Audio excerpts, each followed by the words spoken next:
Hello everyone, welcome back to my another video. তো আজকে আমি তোমাদের সাথে শেয়ার করব আমি কিভাবে মাটন বানাই। তো সবার ফার্স্টে কী করছি আমি সেটাই শেয়ার করব তোমাদের সাথে। অনেকে অনেক রকমভাবে মটন বানায়, বাট আমি একটু অন্যরকমভাবে বানাই। তো দেখতে থাকো আমি কীভাবে করছি। ওকে, তো এখানে 750-র উপরে মটন আছে, ভালো মতো ধুয়ে নিয়েছি আমি। ধোয়ার পরে এখানে আমি সবার ফার্স্টে কী করছি, আদা রসুন লঙ্কার পেস্ট,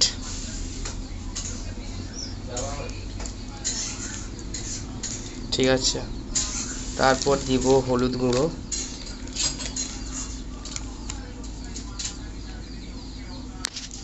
এরপর দেব তেল, সরষা তেল,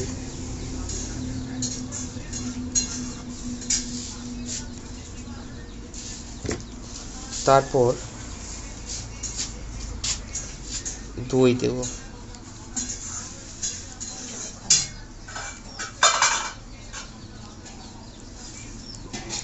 এরপর এই মটনটাকে ভালো মতো ম্যারিনেট করব।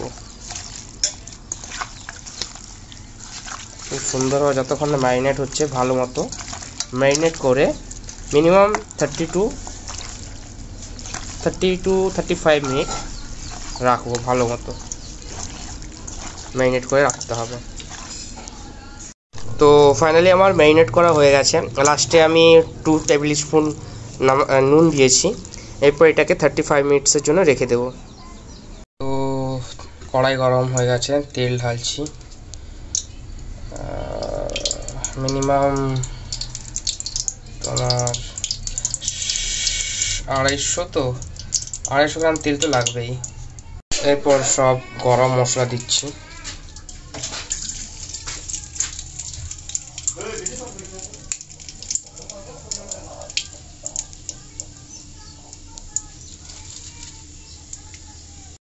যাতে না ছিটকায় তার জন্য হালকা নুন দিয়ে দিই,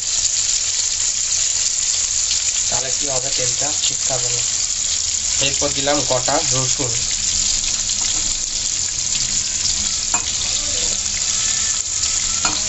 এটা যখন ব্রাউনি হয়ে যাবে কালারটা, তারপরে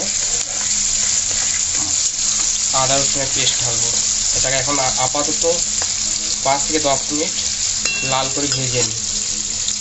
তো এই দেখো পেঁয়াজগুলো ঠিকমতো ভাজা হয়ে গেছে, পুরো ব্রাউনি। এরপরে আমি এখানে আদা রসুনের পেস্ট ঢালবো।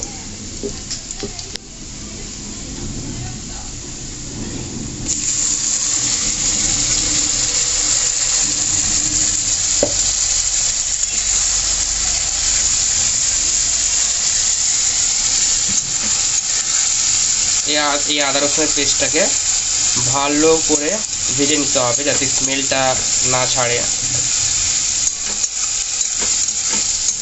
যতক্ষণ এটা কালার হালকা ব্রাউনি আসছে তখন এটাকে আমি ভাজবো ভালো করে।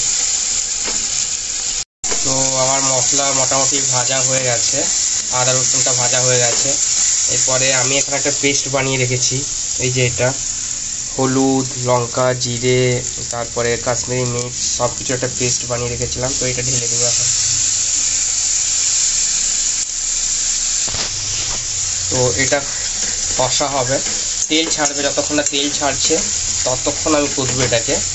আর এখনই আমি টমেটোগুলো দিয়ে দেবো, যেগুলো টমেটো কুচি কেটে রেখেছিলাম, তাহলে কালারটা ভালো আসবে। অ্যাকচুয়ালি আমি কখনোই রান্না করি না, অ্যাকচুয়ালি মটন চিকেন হলে আমি করি, কারণ মটন আমার ফেভারিট। কেউ যদি আমাকে 1 কেজি মটন বলে বসে খেয়ে নেয়, আমি 1 কেজি মটন বসে খেয়ে নেবো, মানে এতটাই ফেভারিট মটন। হালকা যাতে কালার আসে সের জন্য আমি চিনি অ্যাড করছি, অল্প চিনি অ্যাড করছি, যাতে কালারটা ভালো মতো আসে। তো এই দেখো আমার মশলা ভাজা হয়ে গেছে, তেল ছাড়ছে, দেখতে পাচ্ছ তেল ছাড়ছে, কি সুন্দর তেল ছাড়ছে। এরপর মশলা ভাজা হয়ে গেছে। আর আমি যে 35 মিনিট ধরে ম্যারিনেট করে রেখেছিলাম, এখান থেকে অনেক জল বেরিয়েছে, দেখছো কত জল বেরিয়েছে মটন থেকে। তো এখন আমি পুরো মটনটা এখানে ঢেলে দেবো, বাট জলটা দেবো না, যে জলটা বেরিয়েছে সেই জলটা দেবো না, ঠিক আছে।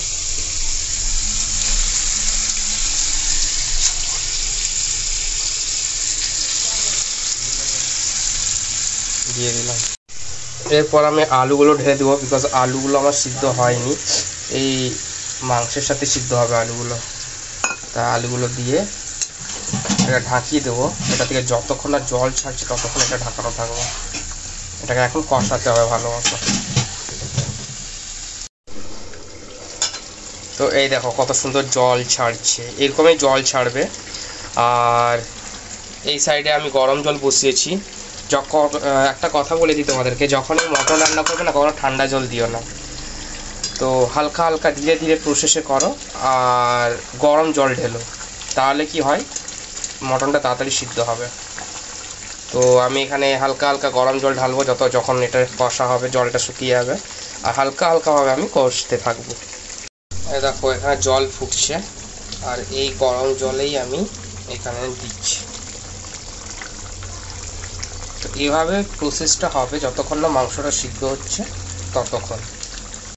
সো ফাইনালি তেল ছেড়ে দিয়েছে, আমার মটন রান্না কমপ্লিট। দেখতেই পাচ্ছ কত তেল ছেড়েছে, টেস্ট করে দেখতে হবে। জিভ দিয়ে তো জল পড়ে গেল আমার। হ্যাঁ এনেছি তো, আবার হয়ে গেছে। মা একটু ধনে পাতা কাটো, দেবো না? মটনের গন্ধ চলে বেশি না, যা ইচ্ছা। তো ফাইনালি আমার হয়ে গেছে। কেমন আমার রান্নাটা লাগলো তোমরা সবাই কমেন্ট করে জানিও। আর হ্যাঁ, এখানে আমি গরম মশলা আর মিট মশলা অ্যাড করে দিয়েছিলাম, তো ওটা ভিডিওতে দেখাইনি, ভুলে গেছি অ্যাকচুয়ালি। তো ফাইনালি আমার কমপ্লিট।